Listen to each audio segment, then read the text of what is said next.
আসসালামু আলাইকুম ওয়া রাহমাতুল্লাহি ওয়া বারাকাতুহু।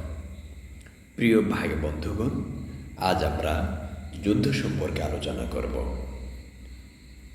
সভ্যতার আদি থেকেই ক্ষমতা দখল ও নানামুখী বিরোধের জের ধরে পৃথিবীর ইতিহাসে অসংখ্য যুদ্ধ সংঘটিত হয়েছে। এসব যুদ্ধে হাজারো লাখো মানুষের প্রাণহানি ঘটেছে, বিকলাঙ্গ হয়েছে, দুর্বিষহ জীবনযাপন করেছে লাখো মানুষ। তারপরও যুদ্ধ থেমে নেই।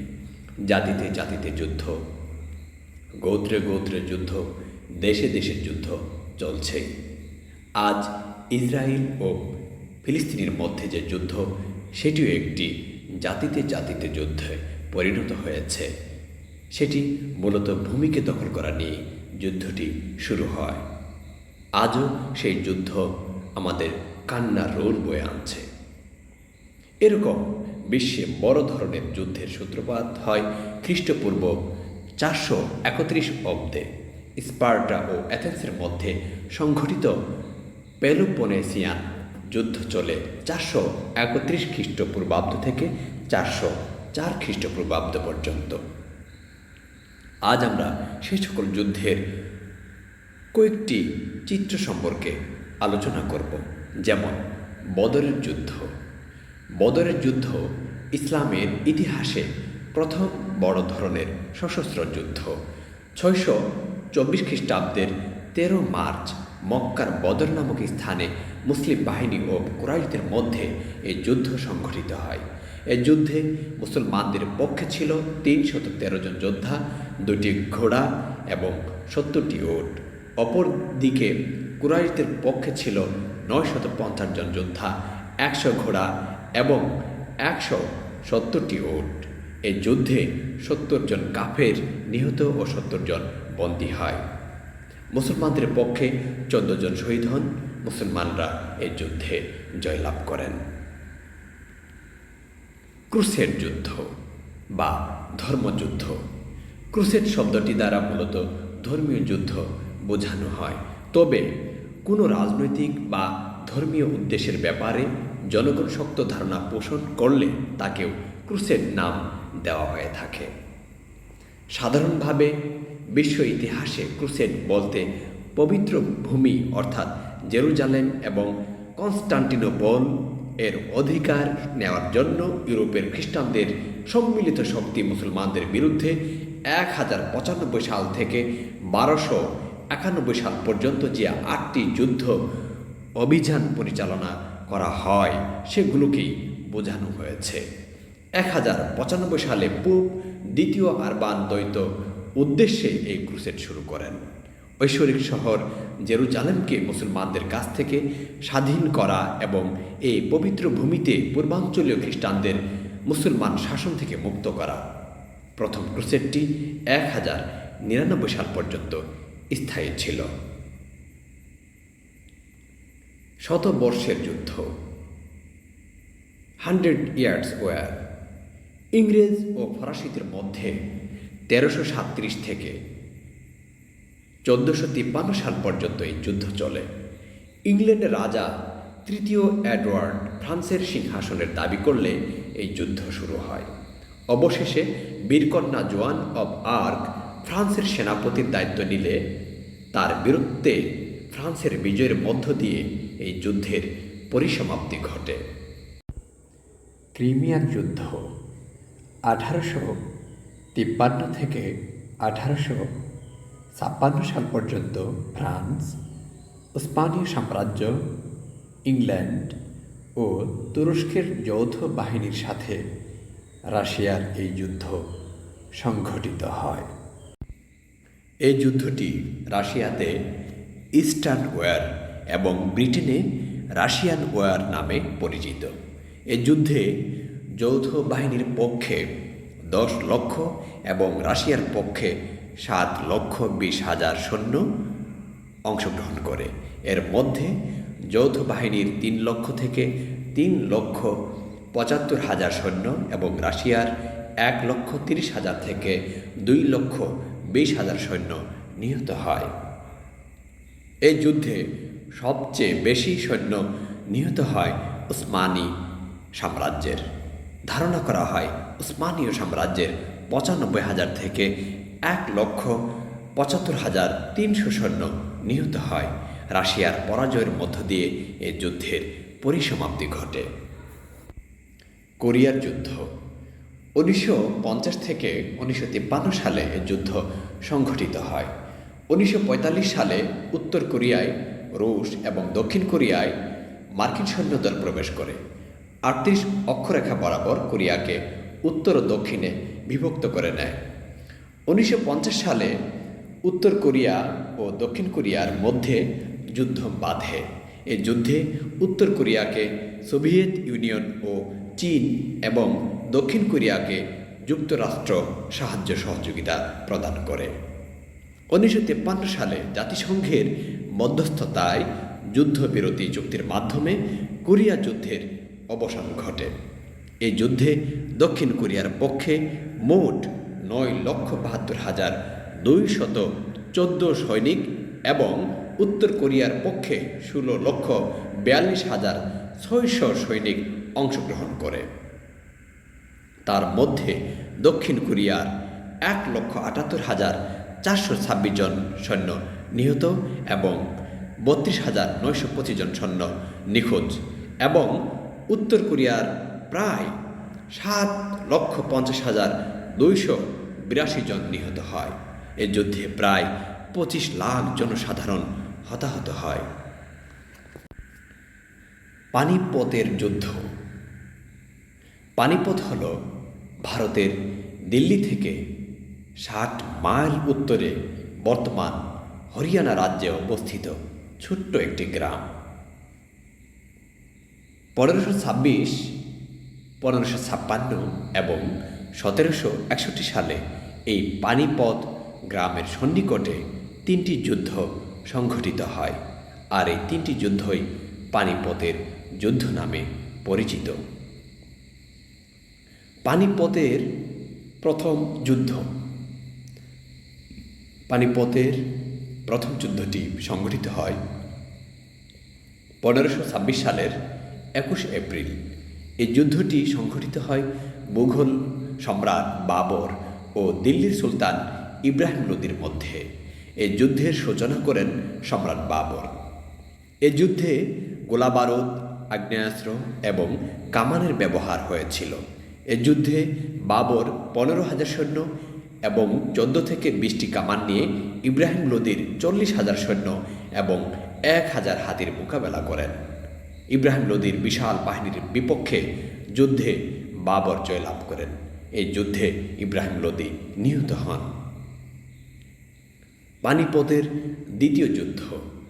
পানিপতের দ্বিতীয় যুদ্ধটি সংঘটিত হয় ১৫৫৬ সালের ৫ নভেম্বর। এই যুদ্ধটি সংঘটিত হয় মুঘল সম্রাট আকবরের সেনাপতি বৈরাম খাঁ এবং হিন্দু রাজা হেমচন্দ্র বিক্রমাদিত্য হিমু নামে যিনি সুপরিচিত ছিলেন তার মধ্যে।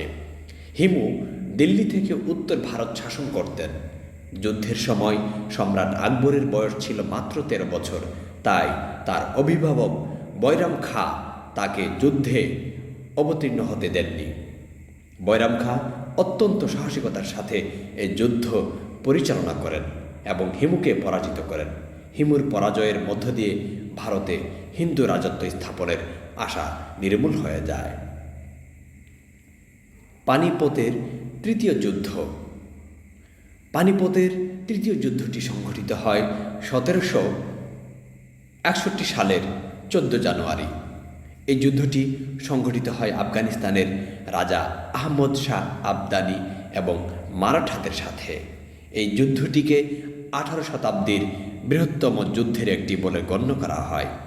আহমদ শাহ আবদানি ৪২,০০০ অশ্বারোহী সৈন্য, ৩৮,০০০ পদাতিক সৈন্য সহ মোট ১,০০,০০০ সৈন্যবাহিনী এবং ১২০ থেকে ১৩০টি কামান নিয়ে যুদ্ধে অবতীর্ণ হন।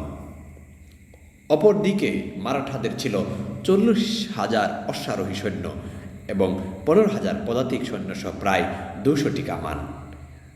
আবদানির জয়ের মধ্য দিয়ে এই যুদ্ধের পরিসমাপ্তি ঘটে। তবে এই যুদ্ধে আফগানির 20,000 থেকে 40,000 এবং মারাঠাদের 30,000 থেকে 40,000 সৈন্য নিহত হয়। ওয়াটারলু যুদ্ধ। ওয়াটারলু হল বর্তমান বেলজিয়ামের তৎকালীন নেদারল্যান্ডসের একটি অংশ, একটি স্থানের নাম। 1815 সালের 18 জুন ওয়াটারলু এর সন্নিকটে ফ্রান্স ও 7 জাতির অ্যাংলো মৈত্রীর সাথে একটি যুদ্ধ সংঘটিত হয়। এটি ইতিহাসের ওয়াটারলু যুদ্ধ নামে পরিচিত।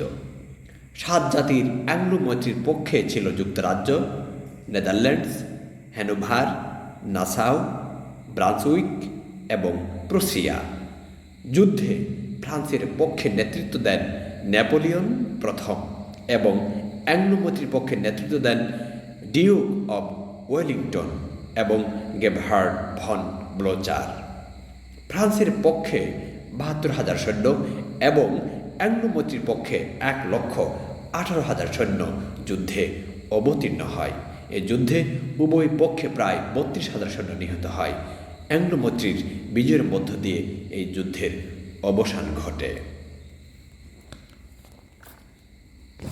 পলাশীর যুদ্ধ। 1757 সালের 23 জুন কলকাতার 150 কিলোমিটার উত্তরে এবং তৎকালীন বাংলার রাজধানী মুর্শিদাবাদের দক্ষিণে ভাগীরথী নদীর তীরে পলাশী নামক স্থানে বাংলার শেষ স্বাধীন নবাব সিরাজ উদ্দৌলার সাথে ব্রিটিশ ইস্ট ইন্ডিয়া কোম্পানির যে যুদ্ধ সংঘটিত হয় সেটি ইতিহাসে পলাশীর যুদ্ধ নামে পরিচিত। 1757 সালের 22 জুন মধ্যরাতে ব্রিটিশ ইস্ট ইন্ডিয়ার সেনাপতি রবার্ট ক্লাইভ কলকাতা থেকে তার বাহিনী নিয়ে পলাশীতে পৌঁছেন এবং সেখানে তাঁবু গাড়েন। বেলা 8টার সময় হঠাৎ করে সিরাজউদ্দৌলার অত্যন্ত বিশ্বস্ত গোলন্দাজ বাহিনীর প্রধান মীর মদন ইংরেজ বাহিনীকে আক্রমণ করেন। তার প্রবল আক্রমণে টিকতে না পেরে ক্লাইভ তার সৈন্যবাহিনী নিয়ে আম্রকাননে আশ্রয় নেন, কিন্তু মীর জাফর, ইয়ার লতিফ, রায়দুর্লভ যেখানে সৈন্য সমাবেশ করেছিলেন সেখানেই নিস্পৃহভাবে দাঁড়িয়ে থাকলেন। তবুও সাহসী মীর মদন ইংরেজদের সাথে লড়াই চালিয়ে যেতে লাগলেন, কিন্তু হঠাৎ করেই একটি গোলার আঘাতে মীর মদন মৃত্যুবরণ করেন। মীর মদনের মৃত্যুর পর সিরাজউদ্দৌলা মীর জাফর ও রায়দুর্লভকে তাদের অশ্বারোহী বিমান বাহিনী তাদের অশ্বারোহী বাহিনী নিয়ে তীব্র বেগে অগ্রসর হতে নির্দেশ দিলেন, কিন্তু উভয়ই তার নির্দেশ অমান্য করেন। বিকেল 5টায় সিরাজউদ্দৌলার বাহিনী নির্দেশনার অভাবে এবং ইংরেজ বাহিনীর গোলন্দাজদের অগ্রসরতার মুখে যুদ্ধবিরতি ঘোষণা করেন, অর্থাৎ পরাজয় বরণ করেন। নবাবের ছাউনি ইংরেজদের দখলে চলে যায়। উপায় না দেখে সিরাজউদ্দৌলা তার সহধর্মিণী লুৎফুন্নেসা ও বৃদ্ধ গোলাম হোসেনকে নিয়ে রাজধানী থেকে বের হয়ে স্থল পথে ভগবান গোলায় পৌঁছে যান এবং সেখান থেকে নৌকা যুগে পদ্মা ও মহানন্দার মধ্য দিয়ে উত্তর দিকে যাত্রা করেন। তার আশা ছিল পশ্চিমাঞ্চলে পৌঁছতে পারলে ফরাসি সৈনিক মসিয়ে নাসের সহায়তায় পাটনা পর্যন্ত গিয়ে রামনারায়ণের কাছ থেকে সৈন্য সংগ্রহ করে ফরাসি বাহিনীর সহায়তায় বাংলাকে রক্ষা করবেন, কিন্তু তার সেই স্বপ্ন পূরণ হয়নি। রাজমহলের নিকট তিনি বন্দী হন। পরবর্তীতে মোহাম্মদী বেগ নবাবকে ছুরিকাঘাত করে হত্যা করে। সেই সাথে বাংলা, বিহার, উড়িষ্যার স্বাধীনতার সূর্য অস্তমিত হয়। এই যুদ্ধে ফরাসি সেনাপতি সিনফ্রেড নবাবকে সাহায্য করলেও নবাবেরই আত্মীয় মীর জাফর আলী খাঁ চরম বিশ্বাসঘাতকতা করে। বিখ্যাত পর্তুগিজ ঔপন্যাসিক বাক্সার পলাশীর যুদ্ধকে গুরুত্বের দিক থেকে পৃথিবীর সেরা যুদ্ধগুলোর মধ্যে অন্যতম বলে মনে করেন। আমেরিকার গৃহযুদ্ধ অর্থাৎ আমেরিকান সিভিল ওয়ার। আমেরিকার গৃহযুদ্ধ হল যুক্তরাষ্ট্রে সংঘটিত এক আঞ্চলিক বিরোধ, যা মূলত মার্কিন ফেডারেল সরকার আর বিপ্লবী 11টি দাস নির্ভর প্রদেশের মধ্যে সংঘটিত হয়েছিল। জেফারসন ডেভিস এর নেতৃত্বে দাস নির্ভর 11টি প্রদেশ পূর্বেই নিজেদেরকে মূল যুক্তরাষ্ট্র হতে আলাদা রাষ্ট্র ঘোষণা করেছিল এবং এর নামকরণ করেছিল Confederate States of America. Jefferson Davis ছিলেন কনফেডারেট স্টেটস অব আমেরিকার প্রেসিডেন্ট। এদের বিরুদ্ধে ছিল রাষ্ট্রপতি আব্রাহাম লিঙ্কনের ইউনিয়ন সরকার আর মার্কিন রিপাবলিকান দল, যারা দাসপ্রথা বিস্তারের ঘোর বিরোধী ছিল। 4 বছর ব্যাপী যুদ্ধ শুরু হয় 1861 সালের 12 এপ্রিল, যখন কনফেডারেট বাহিনী ফোর্ট সামটারে অবস্থানকারী এক ফেডারেল বাহিনীর সদস্যকে আক্রমণ করে। এই সূচনাকারী খণ্ডযুদ্ধটি ফোর্ট সামটারের খণ্ডযুদ্ধ নামে পরিচিত। দীর্ঘ 4 বছর যুদ্ধ চলার পর 1865 সালের 9 মে লিঙ্কনের নেতৃত্বাধীন ইউনিয়ন সরকারের বিজয়ের মধ্য দিয়ে আমেরিকার গৃহযুদ্ধের অবসান ঘটে। এই যুদ্ধে ইউনিয়ন সরকারের পক্ষে অংশগ্রহণ করে মোট 21 লক্ষ সৈনিক আর কনফেডারেট স্টেটস অব আমেরিকার পক্ষে অংশগ্রহণ করে মোট 10,64,000 সৈনিক। হতাহতের সংখ্যা কম ছিল না। ইউনিয়ন সরকারের 3,65,000 এবং কনফেডারেশনের 2,60,000 সৈন্য নিহত হয় এই যুদ্ধে। রাশিয়া জাপান যুদ্ধ। রাশিয়া জাপান যুদ্ধটি রুশ জাপানিজ যুদ্ধ নামে পরিচিত। 1904 সালের 8 ফেব্রুয়ারি থেকে 1905 সালের 5 সেপ্টেম্বর পর্যন্ত চলা এই যুদ্ধটি ছিল বিংশ শতাব্দীর প্রথম মহাযুদ্ধ। রাশিয়া প্রশান্ত মহাসাগরের উপর তাদের নৌবাহিনীর জন্য এবং সেই সাথে বাণিজ্যের জন্য একটি উষ্ণ জল পোর্ট কামনা করে। ভ্লাদিভস্টক কেবল গ্রীষ্মকালে কার্যক্ষম, কিন্তু পোর্ট আর্থার সারা বছরের জন্য কার্যক্ষম হতে হবে। প্রথম সিনো জাপানিজ যুদ্ধের শেষে রাশিয়া ও জাপানের সাথে যে আপোষ মীমাংসা হয়েছিল তা অকার্যকর প্রমাণিত হয়। জাপান কোরিয়ার স্বীকৃতির বিনিময়ে রাশিয়ার আধিপত্যে থাকা ম্যানচুরিয়ার স্বীকৃতি প্রদানের প্রস্তাব করলে রাশিয়া তা প্রত্যাখ্যান করে। তাই জাপান রাশিয়ার আগ্রাসন মোকাবেলায় যুদ্ধের পথ বেছে নেয় এবং জাপানের নৌবাহিনীর পোর্ট আর্থারের আক্রমণ করে। যুদ্ধ শুরু হয়ে যায়। 1905 সালের 5 সেপ্টেম্বর জাপানের বিজয়ের মধ্য দিয়ে এই যুদ্ধের পরিসমাপ্তি ঘটে, কিন্তু এতে ক্ষয়ক্ষতির পরিমাণ ছিল ভয়াবহ।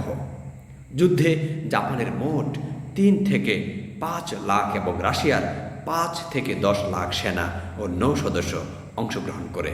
এর মধ্যে জাপানের প্রায় 47,400 এবং রাশিয়ার প্রায় 52,623 জন নিহত হয়। রাশিয়ার 74,369 জন সৈনিক বন্দী হয় এই যুদ্ধে। আরব ইসরায়েল যুদ্ধ।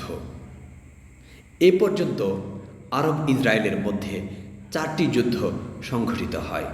1948 সালের 15 মে প্রথম আরব ইসরায়েল যুদ্ধ শুরু হয় এবং 1949 সালের 10 মার্চ পর্যন্ত এই যুদ্ধ চলে। এই যুদ্ধে আরবরা পরাজিত হয়। 1956 সালে মিশর কর্তৃক সুয়েজ খাল জাতীয়করণ করাকে কেন্দ্র করে দ্বিতীয় আরব ইসরায়েল যুদ্ধ বাধে। ফ্রান্স ও ইংল্যান্ড ইসরায়েলকে সমর্থন করে। রাশিয়ার হুমকিতে ইসরায়েল যুদ্ধবিরতি মেনে নেয়। 1967 সালে তৃতীয় আরব ইসরায়েল যুদ্ধে ইসরায়েল জেরুজালেমের বিরাট অংশ, সিনাই, পশ্চিম তীর ও গাজাসহ সিরিয়ার মালভূমি দখল করে নেয়। এই যুদ্ধ 6 দিন ছিল স্থায়ী। 1973 সালে চতুর্থ আরব ইসরায়েল যুদ্ধে মিশর সিনাই পুনর্দখল করে। এই যুদ্ধ 18 দিন স্থায়ী ছিল। আরব ইসরায়েল যুদ্ধে ইসরায়েলের 6,373 জন সৈন্য নিহত হন, যার মধ্যে 4,000 সৈন্য এবং 2,400 জন সাধারণ মানুষ। অপরদিকে আরবদের 8,000 জন নিহত হয়, যার মধ্যে 3,000 জন ফিলিস্তিনি, 2,000 জন মিশরীয়, 1,000 জন জর্দানীয়, 1,000 জন সিরীয় এবং বাকি অন্যান্য আরব দেশের। রাশিয়ার গৃহযুদ্ধ। পৃথিবীতে অনেক জাতি গোষ্ঠীর মধ্যে যে যুদ্ধ সংঘটিত হয়েছিল তার নাম রাশিয়ার গৃহযুদ্ধ। এই যুদ্ধটি 1917 সালের 25 অক্টোবর তৎকালীন পৃথিবীর সবচেয়ে বড় রাশিয়ান সাম্রাজ্য পতনের পর সংঘটিত হয়। যুদ্ধটি মূলত বলশেভিক রেড আর্মি এবং হোয়াইট আর্মির মধ্যে সংঘটিত হলেও বহু বিদেশি সৈন্য এই যুদ্ধে রেড আর্মির বিপক্ষে অংশগ্রহণ করেছিল। এই বৈদেশিক সৈন্যের গ্রুপগুলোর মধ্যে উল্লেখযোগ্য ছিল আলাইড ফোর্স এবং প্রো জার্মান আর্মি। দক্ষিণ রাশিয়ার ইউক্রেনে রেড আলেকজান্ডার কোলচেকের নেতৃত্বে হোয়াইট আর্মিদের পরাজিত করে।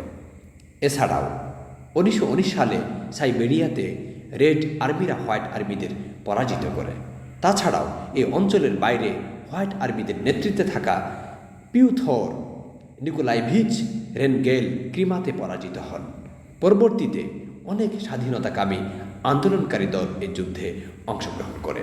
তাদের মধ্যে ফিনল্যান্ড, অ্যান্টোনিয়া, লাটভিয়া, লিথুয়ানিয়া এবং পোল্যান্ড মিলে সার্বভৌম রাষ্ট্র প্রতিষ্ঠা করেছিল। আর অন্যরা আগের রাশিয়ান সাম্রাজ্যের ধ্যান ধারণা নিয়ে সোভিয়েত ইউনিয়ন প্রতিষ্ঠার পক্ষে ছিল।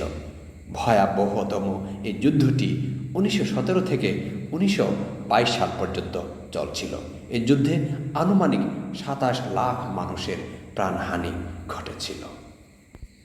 দ্বিতীয় কঙ্গো যুদ্ধ আধুনিক আফ্রিকার ইতিহাসে সবচেয়ে ভয়াবহতম যুদ্ধের নাম দ্বিতীয় কঙ্গো যুদ্ধ। এই ভয়াবহতম যুদ্ধে সরাসরি অংশগ্রহণ করেছিল আফ্রিকার 7টি জাতি এবং সঙ্গে সমরাস্ত্রে সজ্জিত 25টি আর্মড গ্রুপ। এই যুদ্ধটিকে অনেকে গ্রেট ওয়ার অফ আফ্রিকা বলে অভিহিত করে থাকেন। প্রথম কঙ্গো যুদ্ধ বন্ধের বছর ঘুরতে না ঘুরতেই শুরু হয় দ্বিতীয় কঙ্গো যুদ্ধ। এই যুদ্ধটি শুরু হয় 1998 সালে। প্রথম কঙ্গো যুদ্ধের ইস্যুগুলোকে সামনে রেখেই গণতান্ত্রিক কঙ্গো প্রতিষ্ঠা বা খনিজ সম্পদের উপর প্রভাব বিস্তারকে কেন্দ্র করে যুদ্ধটি বাধে। এই যুদ্ধে কমপক্ষে 57 লক্ষাধিক মানুষের মৃত্যু হয় আর লাখ লাখ মানুষ নিজেদের সম্পদ ঘর বাড়ি ছেড়ে পার্শ্ববর্তী দেশগুলোতে উদ্বাস্তু হিসেবে আশ্রয় নেয়।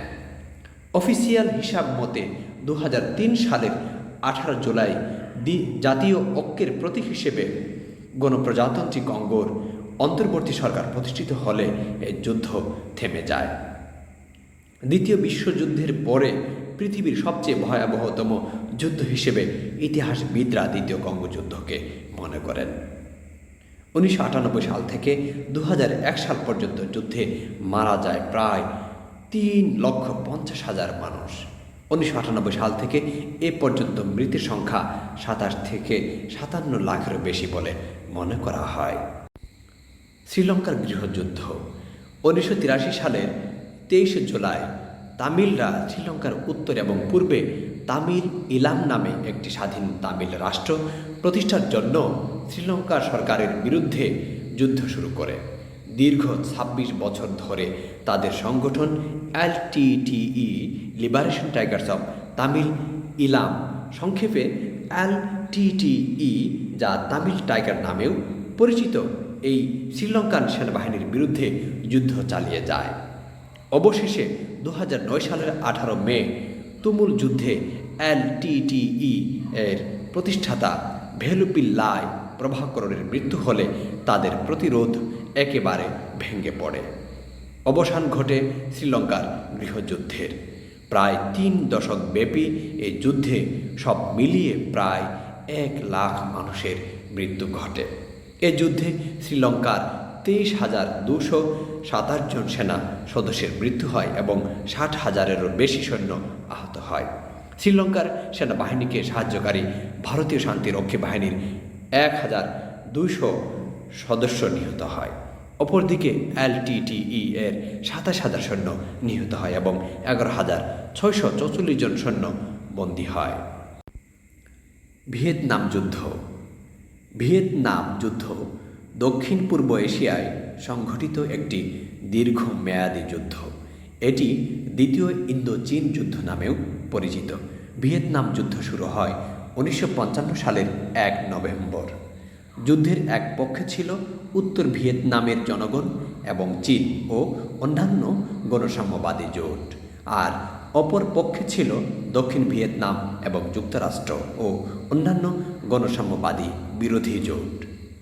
1946 সাল থেকে 1954 সাল পর্যন্ত ভিয়েতনামিরা প্রথম ইন্দো চীন যুদ্ধে লড়াই করে ফ্রান্সের ঔপনিবেশিক শাসন থেকে মুক্তি লাভ করে।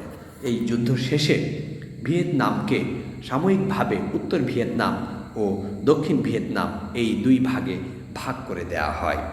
ফ্রান্সের বিরোধিতাকারী ভিয়েতনামি সাম্যবাদীরা উত্তর ভিয়েতনামের নিয়ন্ত্রণ পায়।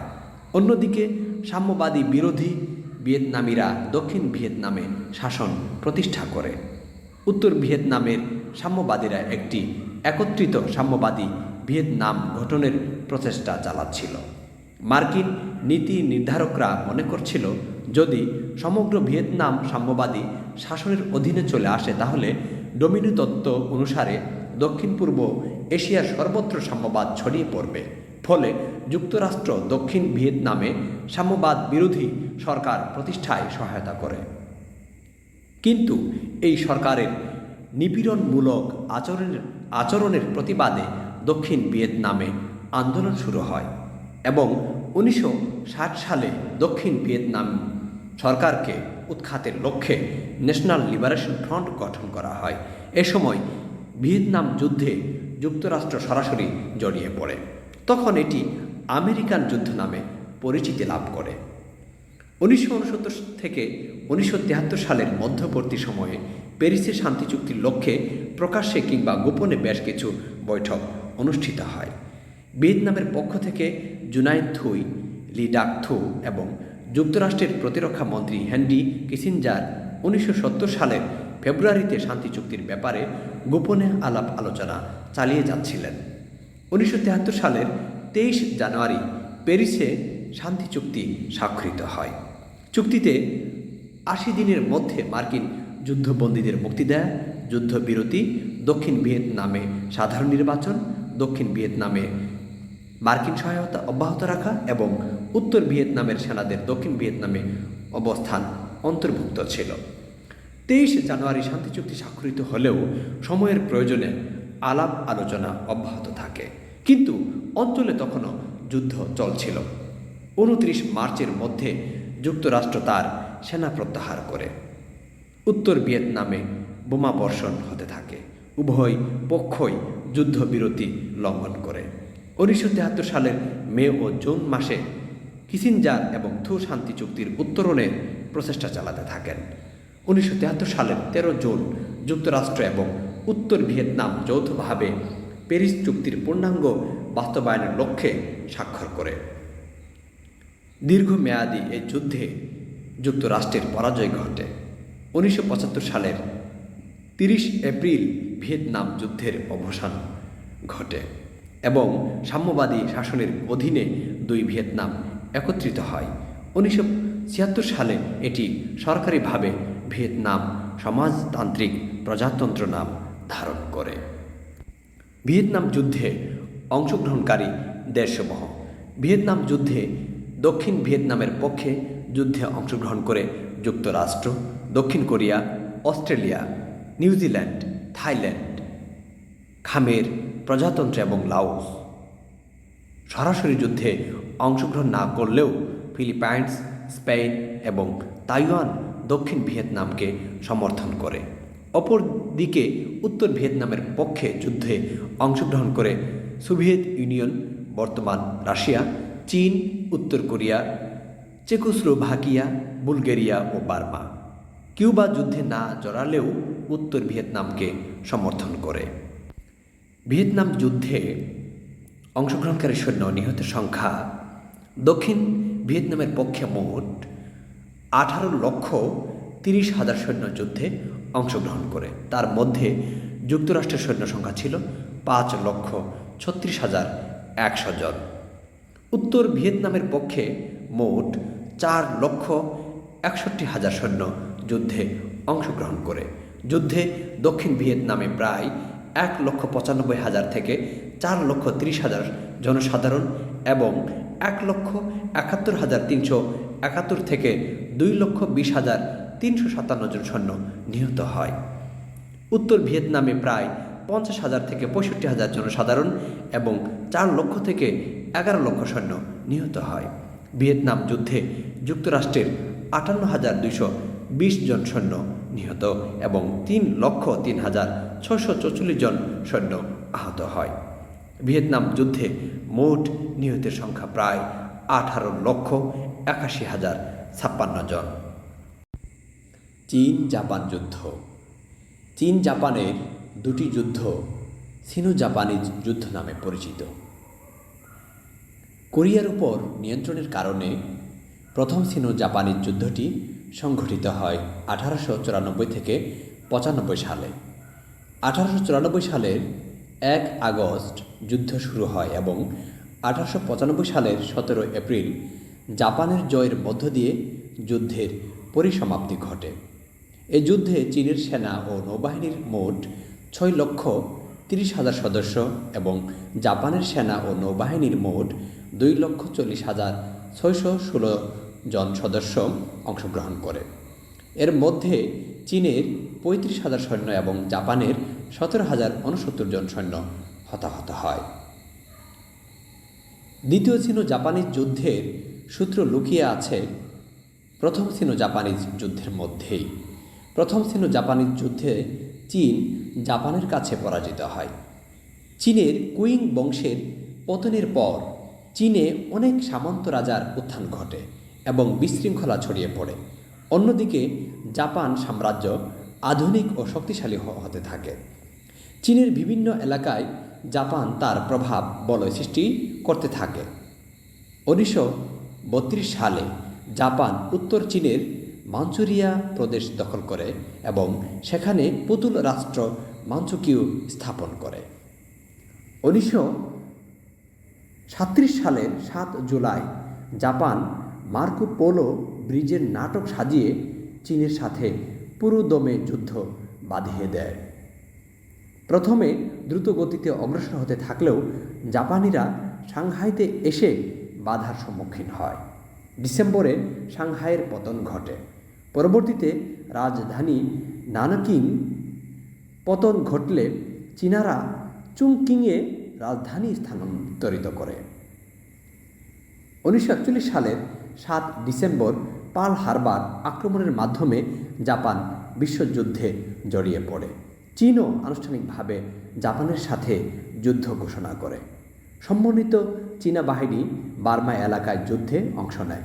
প্রশান্ত মহাসাগরের যুদ্ধে প্রাথমিক সাফল্যের পর জাপান ক্ষতির সম্মুখীন হতে থাকে। 1945 সাল থেকে চীন আমেরিকার সাহায্যে অবরুদ্ধ এলাকা মুক্ত করতে থাকে। এর সাথে রাশিয়াও যোগ দেয়। 1945 সালের 15 আগস্ট জাপানের হিরোশিমা এবং 3 দিন পর নাগাসাকিতে পারমাণবিক বোমা বিস্ফোরণের সাথে সাথে জাপানের যুদ্ধ শেষ হয়ে যায়। 9 সেপ্টেম্বর জাপান আত্মসমর্পণ করে। পাক ভারত যুদ্ধ।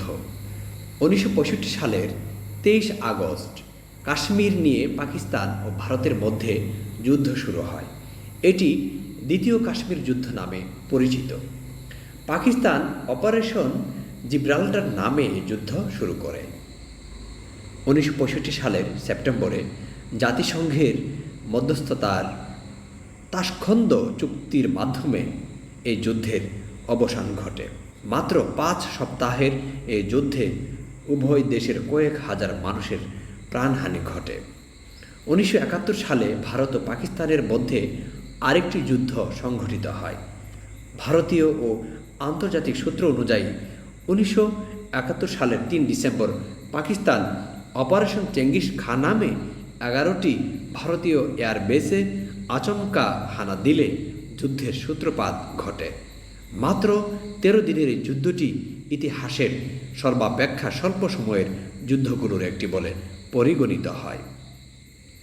যুদ্ধ চলাকালীন পূর্ব ও পশ্চিম ফ্রন্টে ভারতীয় ও পাকিস্তানি বাহিনী সংঘর্ষে লিপ্ত হয়েছিল। 1971 সালের 16 ডিসেম্বর পাকিস্তান সামরিক বাহিনীর পূর্ব কমান্ডো আত্মসমর্পণ করলে যুদ্ধ সমাপ্ত হয়। এটি সম্ভবত ইতিহাসের প্রথম ও একমাত্র গণ আত্মসমর্পণের ঘটনা। ইরান ইরাক যুদ্ধ। ইরান ইরাক যুদ্ধ প্রথম উপসাগরীয় যুদ্ধ নামেও পরিচিত। সীমান্ত বিরোধ এবং ইরাকের অভ্যন্তরে শিয়া জঙ্গিদের ইরানি মদদ দেওয়ার অভিযোগে 1980 সালের 22 সেপ্টেম্বর ইরাক বাহিনী অবৈধভাবে ইরানি ভূখণ্ড আক্রমণ করে শুরু হয়ে যায় যুদ্ধ। ইরানের কাছে যুদ্ধ অন্যায়ভাবে চাপিয়ে দেয়া যুদ্ধ এবং পবিত্র প্রতিরোধ হিসেবে পরিচিত। অন্যদিকে ইরাকের সাদ্দাম হোসেন এই যুদ্ধকে ব্যাটল অব কাদেসিয়া নামে অভিহিত করতেন। 1982 সালের জুনের মধ্যে ইরান তার হারানো সমস্ত ভূখণ্ড পুনরুদ্ধার করে। পরবর্তী 6 বছর যুদ্ধে ইরানের প্রাধান্য ছিল। জাতিসংঘের বারবার কূটনৈতিক প্রচেষ্টা সত্ত্বেও 1988 সালের আগস্ট পর্যন্ত যুদ্ধ দীর্ঘায়িত হয়। অবশেষে জাতিসংঘের নিরাপত্তা পরিষদের হস্তক্ষেপে 1988 সালের 20 আগস্ট যুদ্ধের পরিসমাপ্তি ঘটে।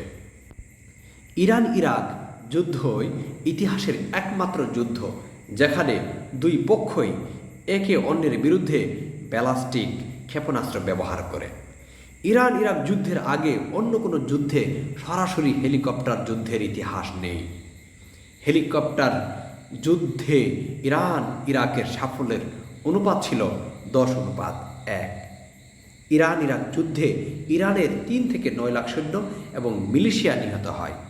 অপরদিকে ইরাকের 1,50,000 সৈন্য থেকে 3,75,000 সৈন্য ও মিলিশিয়া নিহত হয়। ইরান ইরাক যুদ্ধে উভয় পক্ষে 1 লাখেরও বেশি জনসাধারণ নিহত হয়েছিল। আফগানিস্তান যুদ্ধ।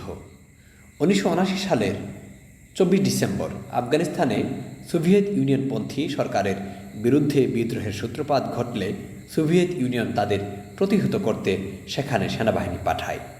অন্যদিকে সরকার বিরোধী আফগান মুজাহিদিনদের অর্থ ও অস্ত্র দিয়ে সাহায্য করে যুক্তরাষ্ট্র। প্রায় 9 বছর ধরে দুই পক্ষের মধ্যে প্রচণ্ড যুদ্ধ চলে, তবে চূড়ান্তভাবে কোনো পক্ষই এই যুদ্ধে জয়লাভ করতে পারেনি।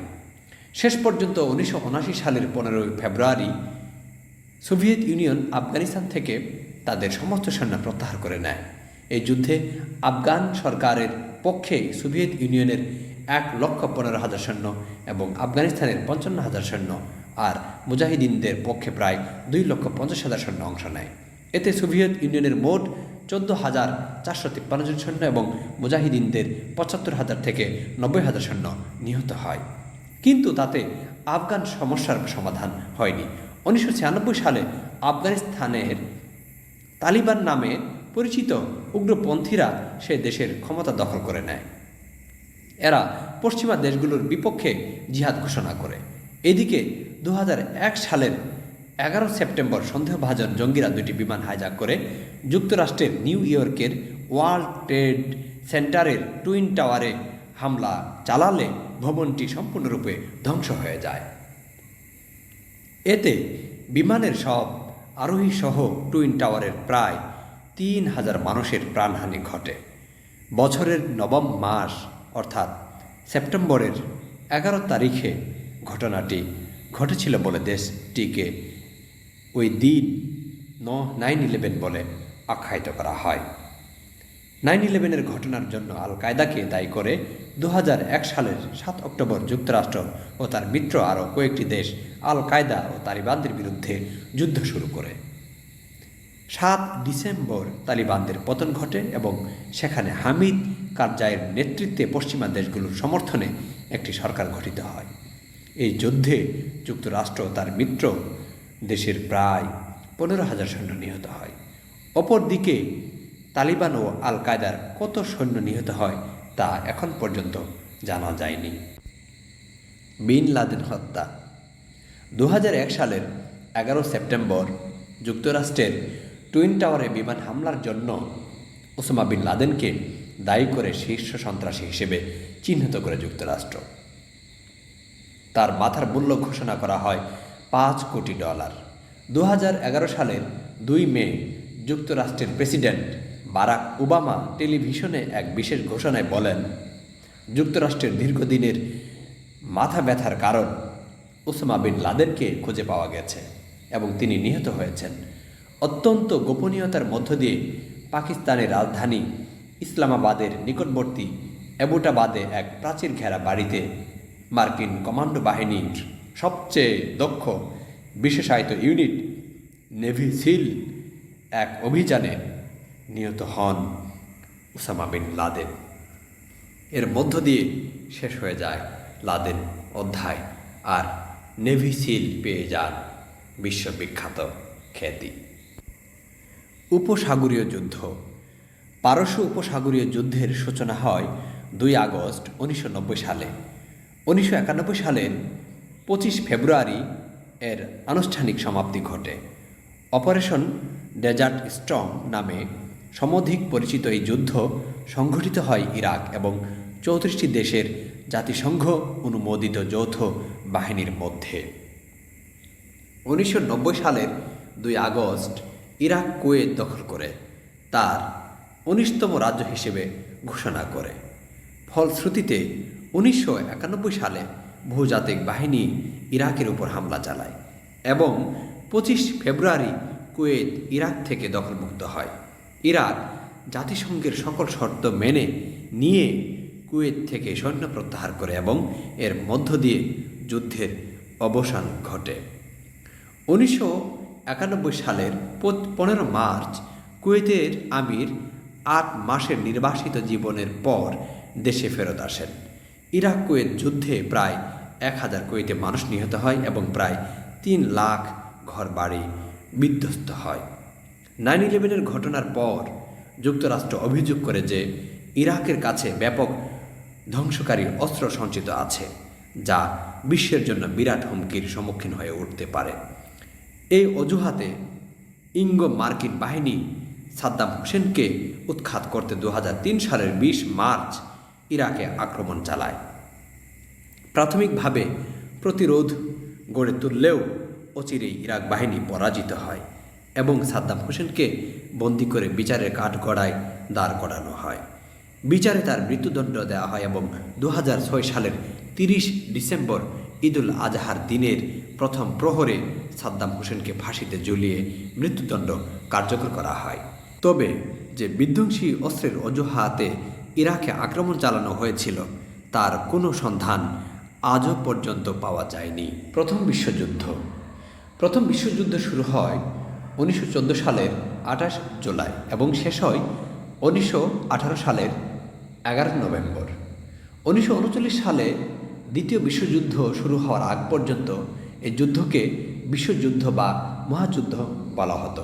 এই যুদ্ধে বিশ্বের প্রায় সবগুলো পরাশক্তি জড়িয়ে পড়েছিল। এই পরাশক্তিগুলো দুটি বিপরীত মৈত্রীতে বিভক্ত হয়েছিল। এক পক্ষে ছিল যুক্তরাজ্য, ফ্রান্স, রাশিয়া, সার্বিয়া, জাপান ও যুক্তরাষ্ট্র, যেটিকে বলা হতো মিত্রশক্তি। অপর পক্ষে ছিল জার্মান, অস্ট্রিয়া, হাঙ্গেরি, ইতালি ও বুলগেরিয়া, যাদের বলা হতো কেন্দ্রীয় শক্তি। যুদ্ধের কারণ 1914 সালের 28 জুন বসনিয়ার রাজধানী সারায়েভো শহরে অস্ট্রিয়ার যুবরাজ আর্ক ডিউক ফ্রান্স ফার্ডিনান্ড এক সার্বিয়াবাসীর গুলিতে নিহত হন। অস্ট্রিয়া এই হত্যাকাণ্ডের জন্য সার্বিয়াকে দায়ী করে এবং এ কারণে সার্বিয়ার বিরুদ্ধে যুদ্ধ ঘোষণা করে। এই যুদ্ধে দুই দেশের বন্ধু রাষ্ট্রগুলো ধীরে ধীরে জড়িয়ে পড়ে। এভাবেই প্রথম বিশ্বযুদ্ধের সূচনা ঘটে। তবে অস্ট্রিয়ার যুবরাজ হত্যাকাণ্ডই প্রথম বিশ্বযুদ্ধের একমাত্র কারণ ছিল না। 19 শতকে শিল্প বিপ্লবের কারণে সহজে কাঁচামাল সংগ্রহ এবং তৈরি পণ্য বিক্রির জন্য উপনিবেশ স্থাপনে প্রতিযোগিতা এবং আগের দ্বন্দ্ব সংঘাত ইত্যাদিও প্রথম বিশ্বযুদ্ধের অন্যতম কারণ ছিল। অস্ট্রিয়া সার্বিয়ার বিরুদ্ধে যুদ্ধ ঘোষণা করলে সোভিয়েত ইউনিয়ন তার জার্মানি ও অস্ট্রিয়ার সীমান্ত বরাবর সৈন্য প্রেরণ করে সার্বিয়াকে সাহায্য করে। জার্মানি সোভিয়েত ইউনিয়ন ও ফ্রান্সের বিরুদ্ধে যুদ্ধ ঘোষণা করে। ফ্রান্সে পৌঁছানোর জন্য জার্মান সৈন্যরা বেলজিয়াম আক্রমণ করে। এদিকে ব্রিটেন বেলজিয়ামের নিরপেক্ষতা বজায় রাখতে সম্মত হয় এবং 4 আগস্ট জার্মানি ও অস্ট্রিয়ার বিরুদ্ধে যুদ্ধ ঘোষণা করে। অতি অল্প সময়ের মধ্যে এই যুদ্ধ বিশ্বের বিভিন্ন স্থানে ইউরোপের কলোনিসমূহে ছড়িয়ে পড়ে। ইউরোপের অনেক দেশ একে অন্যের উপর পক্ষে যোগ দেয়, যা কেন্দ্রীয় শক্তি এবং মিত্র শক্তি নামে পরিচিত ছিল। প্রায় 4 বছর 4 মাস যুদ্ধ চলার পর মিত্র শক্তির বিজয় হয় এবং 1918 সালের 11 নভেম্বর জার্মানি ও মিত্র শক্তির যুদ্ধ বিরতি চুক্তির মধ্য দিয়ে প্রথম বিশ্বযুদ্ধের অবসান ঘটে। নতুন যুদ্ধাস্ত্র। প্রথম বিশ্বযুদ্ধে উভয় পক্ষে ভয়ঙ্কর কিছু নতুন অস্ত্র ব্যবহার করে। 1915 সালে জার্মানরা প্রথম মিত্রশক্তির পরীক্ষায় এক ধরনের বিষাক্ত গ্যাস নিক্ষেপ করে। তারা 1916 সালে অগ্নি নিক্ষেপক ব্যবহার করে এবং ভার্দানের অবরোধের শত্রুর বিরুদ্ধে জ্বলন্ত তরল পদার্থ নিক্ষেপ করে। শহর ও রণাঙ্গনে বোমা নিক্ষেপের উদ্দেশ্যে বিমানগুলোকে বিশেষভাবে তৈরি করা হয়। এসব যুদ্ধ বিমান শত্রু পক্ষের বিমান ভূপাতিত করতেও ব্যবহৃত হতো। 1916 সালের শেষের দিকে ব্রিটিশ বাহিনী সর্বপ্রথম ট্যাঙ্ক ব্যবহার করে। মার্ক 5 নামের এই ট্যাঙ্কগুলো ভারীতম মেশিন গানের গুলির বিরুদ্ধেও টিকে থাকতে পারত। এগুলো কাঁটাতারের প্রতিরোধ বেড়াকেও দুমড়িয়ে দিত। সৈন্যরা ট্যাঙ্কের ভেতর থেকে ভারী গোলা নিক্ষেপ করত। এই যুদ্ধের যা ক্ষয়ক্ষতি হয়েছিল তা মিত্রশক্তির পক্ষে মোট 4,29,58,850 জন সৈনিক এবং কেন্দ্রীয় শক্তির পক্ষে 2,52,48,321 জন সৈনিক যুদ্ধ করে। এর মধ্যে মিত্রশক্তির 55,25,000 সৈনিক নিহত হয়। আহত হয় 1,28,31,500 জন সৈনিক এবং 41,21,000 জন সৈনিক নিখোঁজ হয়। আর কেন্দ্রীয় শক্তির 43,86,000 সৈনিক নিহত হয়। আহত হয় 83,88,000 জন সৈনিক এবং 36,29,000 জন সৈনিক নিখোঁজ হয়। উভয় পক্ষের প্রায় 60 লাখেরও বেশি সৈন্য, নাবিক, বৈমানিক এবং বেসামরিক নাগরিক বন্দী হয়। 1917 সালের 28 জুলাই প্রথম বিশ্বযুদ্ধের প্রথম গুলি ছোড়া হয়, আর সেটি ছোড়া হয় সার্বিয়া দখলের সময় অস্ট্রো হাঙ্গেরিয়ানদের বন্দুক থেকে। যুক্তরাষ্ট্র এই যুদ্ধে সরাসরি যোগদান করেন 1917 সালের 6 এপ্রিল। প্রথম বিশ্বযুদ্ধের সময় মিত্রবাহিনীর প্রধান ছিলেন সোভিয়েত ইউনিয়নের জার দ্বিতীয় নিকোলাস, ব্রিটেনের প্রধানমন্ত্রী হেনরি আসকুইথ ও লয়েড জর্জ, ফ্রান্সের দ্বিতীয় উইলিয়াম এবং যুক্তরাষ্ট্রের উড্রো উইলসন। প্রথম বিশ্বযুদ্ধে মিত্রবাহিনীর সামরিক বাহিনীর প্রধান ছিলেন জেনারেল ফচ, আর প্রথম বিশ্বযুদ্ধের সময় জার্মানির চ্যান্সেলর ছিলেন বিসমার্ক। দ্বিতীয় বিশ্বযুদ্ধ। প্রথম বিশ্বযুদ্ধের রেশ কাটতে না কাটতেই শুরু হয়ে যায় দ্বিতীয় বিশ্বযুদ্ধ। দ্বিতীয় বিশ্বযুদ্ধের মূল কারণ ছিল জার্মানির চ্যান্সেলর অ্যাডলফ হিটলারের আক্রমণাত্মক ও বৈদেশিক নীতি। প্রথম বিশ্বযুদ্ধের পর জার্মানি তার সম্পদ, সম্মান এবং ক্ষমতার প্রায় সবটুকুই হারিয়ে ফেলে। জার্মানির সাম্রাজ্যবাদী চিন্তাধারার মূল কারণ ছিল হৃদ অর্থনৈতিক, সামরিক এবং ভূমিকেন্দ্রিক সম্পদ পুনরুদ্ধার করা এবং পুনরায় একটি বিশ্বশক্তি হিসেবে আত্মপ্রকাশ করা। এর পাশাপাশি পোল্যান্ড ও ইউক্রেনের সম্পদ সমৃদ্ধ ভূমি নিয়ন্ত্রণে আনাও একটি উদ্দেশ্য হিসেবে কাজ করেছে। জার্মানির একটি জাতীয় আকাঙ্ক্ষা ছিল প্রথম বিশ্বযুদ্ধের পর সম্পাদিত ভার্সাই চুক্তি হতে বেরিয়ে আসার। 1936 সালে হিটলার ফ্রান্স ও বেলজিয়ামের মধ্যবর্তী একটি বেসামরিক অঞ্চল রাইনল্যান্ড পুনর্দখল করেন। 1938 সালের মার্চ মাসে তিনি অস্ট্রিয়াকে জার্মানির সাথে একত্রীকরণে বাধ্য করেন। তারপর তিনি চেকোস্লোভাকিয়ার একটি অংশ দখল করে নেন। এই ঘটনাগুলোর কোনোটিতেই ব্রিটেন বা ফ্রান্স বাধা দেয়নি, আর সে কারণে জার্মানির হিটলার আগ্রাসনে উৎসাহিত হয়ে ওঠেন। 1939 সালের 1 সেপ্টেম্বর সীমান্তে একটি সাজানো আক্রমণের অজুহাত দেখিয়ে জার্মানি পোল্যান্ড আক্রমণ করলে ব্রিটেন ও ফ্রান্স জার্মানির বিরুদ্ধে যুদ্ধ ঘোষণা করেন। এরই পরিপ্রেক্ষিতে শুরু হয়ে যায় দ্বিতীয় বিশ্বযুদ্ধ। ইতিহাসের ভয়াবহতম এ যুদ্ধে মিত্রপক্ষ ও অক্ষ বাহিনী নামে দুটি জোট গঠিত হয়। মিত্রপক্ষে ছিল ইংল্যান্ড, ফ্রান্স, সোভিয়েত ইউনিয়ন, যুক্তরাষ্ট্র, পোল্যান্ড, কানাডা, চীন, অস্ট্রেলিয়া, নিউজিল্যান্ড, দক্ষিণ Africa, Yugoslavia, Greece, Norway, Netherlands, Belgium, Czechoslovakia, Brazil ও মেক্সিকো। আর অক্ষবাহিনীর পক্ষে ছিল Germany, Italy, Japan, Hungary, Romania ও বুলগেরিয়া। দীর্ঘ 6 বছর যুদ্ধের পর 1945 সালে জার্মানি মিত্রপক্ষ অর্থাৎ যুক্তরাষ্ট্র, ব্রিটেন, ফ্রান্স ও সোভিয়েত ইউনিয়নের কাছে নিঃশর্ত আত্মসমর্পণ করে। অবসান হয় দ্বিতীয় বিশ্বযুদ্ধের। ভার্সাই চুক্তি। ভার্সাই চুক্তি একটি শান্তি চুক্তি যা প্রথম বিশ্বযুদ্ধের পর মিত্রশক্তি ও তৎসংশ্লিষ্ট শক্তিসমূহ এবং জার্মানির মধ্যে সম্পাদিত হয়।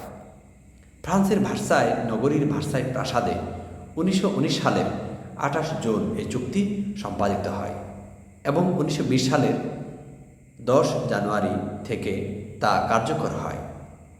জার্মান সরকার যুক্তরাষ্ট্রের তৎকালীন রাষ্ট্রপতি উড্রো উইলসনকে 1918 সালের অক্টোবরে একটি সাধারণ যুদ্ধবিরতির আহ্বান জানান। এরই পরিপ্রেক্ষিতে উড্রো উইলসন তার বিখ্যাত 14 দফা পেশ করেন, যাকে কঠিন শান্তির একমাত্র উপায় হিসেবে আখ্যায়িত করা হয়। 1919 সালের প্যারিসে অনুষ্ঠিত প্যারিস শান্তি সম্মেলনে চুক্তির খসড়া প্রস্তুত করা হয়। খসড়ার মূল নকশা করেন 4 জন নেতা, যারা ইতিহাসে বিগ 4 নামে পরিচিত। এরা হলেন ব্রিটেনের ডেভিড লয়েড জর্জ, ফ্রান্সের জর্জেস ক্লামেনো, যুক্তরাষ্ট্রের উড্রো উইলসন এবং ইতালির ভিটোরিও অরল্যান্ডো। মূলত প্রথম 3 জনই নকশা তৈরি করেন। 28 জুনে চুক্তি অনুমোদিত হয়, কিন্তু এতে উপস্থিত জার্মান প্রতিনিধি দল অসন্তোষ প্রকাশ করে, কারণ এই চুক্তিতে জার্মানিকে যুদ্ধাপরাধী হিসেবে চিহ্নিত করা হয়েছে। চুক্তির প্রধান দিকগুলো ছিল: এই চুক্তির মাধ্যমে জার্মানির রাষ্ট্রীয় সীমা এবং জনসংখ্যা শতকরা 10% কমিয়ে আনা হয়। পশ্চিম দিকে অবস্থিত এলসেইস ও লোরেইন পুনরায় ফ্রান্সকে দেওয়া হয় এবং সারল্যান্ড অঞ্চলটি 1935 সাল পর্যন্ত জাতিপুঞ্জের অধীনে বিবেচনাধীন রাখার সিদ্ধান্ত নেওয়া হয়। পূর্বে অবস্থিত জার্মানির অংশের নাম ছিল পশ্চিম প্রুশিয়া, যার নির্দিষ্ট অংশ পোল্যান্ডকে ফিরিয়ে দেওয়া হয়। এর মধ্যে আছে পুশেন, বাল্টিক সাগরের একটি করিডোর এবং আপার সাইলোশিয়ার একটি অংশ। উত্তরের 3টি ছোট ছোট এলাকা বেলজিয়ামের সীমানায় অন্তর্ভুক্ত হয়, কিন্তু স্ক্লেশ ভিগে একটি গণভোটের ফলাফলের সাপেক্ষে এই অঞ্চলের উত্তরাংশটিকে ডেনমার্কের কাছে ফিরিয়ে দেওয়া হয়। ড্যানজিগকে একটি মুক্ত শহর ঘোষণা করা হয়। চীন, প্রশান্ত মহাসাগর এবং আফ্রিকায় অবস্থিত সকল জার্মান কলোনিসমূহ ব্রিটেন, ফ্রান্স, জাপান এবং অন্যান্য মিত্রশক্তির কুক্ষিগত হয়। জার্মানিকে যুদ্ধাপরাধী হিসেবে আখ্যায়িত করা হয় এবং মিত্রশক্তির অন্তর্ভুক্ত দেশসমূহে সংঘটিত জীবন, অর্থ, ও অবকাঠামোগত সকল ক্ষয়ক্ষতির জন্য জার্মানিকে দায়ী করা হয়। Mainamati war cemetery. দ্বিতীয় বিশ্বযুদ্ধে ইন্দো বার্মা রণাঙ্গনে আজাদ হিন্দ ফৌজের আক্রমণে মিত্রবাহিনীর যেসব সৈন্য নিহত হন তাদের বেশিরভাগকেই বাংলাদেশের মাটিতে সমাহিত করা হয়। এসব সৈন্যদের সমাধিস্থলকে কেন্দ্র করে পরবর্তীকালে গড়ে ওঠে সেমেট্রি। বাংলাদেশে এমন সেমেট্রি রয়েছে দুটি, একটি রয়েছে কুমিল্লার ময়নামতিতে, অপরটি চট্টগ্রাম মহানগরীর বাদশাহ মিয়া সড়কে। বার্মা ফ্রন্টে আজাদ হিন্দ ফৌজ এবং মিত্রবাহিনীর মধ্যে কয়েক মাস স্থায়ী ওই যুদ্ধে আজাদ হিন্দ ফৌজের প্রায় 27,000 সৈন্যের মৃত্যু ঘটে। মিত্রবাহিনীর পক্ষে মারা যায় প্রায় 4,000 সৈন্য। মিত্রবাহিনীর মৃত সৈন্যদের বেশিরভাগই তাদের নিজ নিজ দেশে পাঠিয়ে দেওয়া হয়। যাদের মৃতদেহ পাঠানো সম্ভব হয়নি তাদের ময়নামতি ও চট্টগ্রামে সমাহিত করা হয়। পরবর্তীতে কমনওয়েলথ গ্রেভস কমিশনে দুটি সমাধিস্থলকে উন্নয়ন করে সেমেট্রি হিসেবে গড়ে তোলে। এ দুটি সেমেট্রির মধ্যে ময়নামতি সেমেট্রিটি বেশ বড়। মোট 737 জন সৈন্যের সমাধি রয়েছে ময়নামতি ওয়ার সেমেট্রিতে। প্রত্যেক সৈন্যের রয়েছে পরিচয় ফলক। ময়নামতি সেমেট্রিতে যেসব দেশের সৈন্যদের সমাহিত করা হয়েছে সেসব দেশের মধ্যে রয়েছে ব্রিটেন, অস্ট্রেলিয়া, কানাডা, নিউজিল্যান্ড ও ব্রিটিশ ভারত। দ্বিতীয় বিশ্বযুদ্ধে মিত্রশক্তিতে ছিল মোট 11টি দেশ। দ্বিতীয় বিশ্বযুদ্ধে অক্ষ শক্তিতে ছিল মোট 6টি দেশ। দ্বিতীয় বিশ্বযুদ্ধে যুক্তরাষ্ট্রের প্রেসিডেন্ট ছিলেন রুজভেল্ট ও ট্রুম্যান, আর জাপানের রাজা ছিলেন হিরোহিতো। প্রিয় বন্ধুগণ, আজ তাহলে এ পর্যন্তই। ভালো থাকবেন, সুস্থ থাকবেন, নিরাপদে থাকবেন।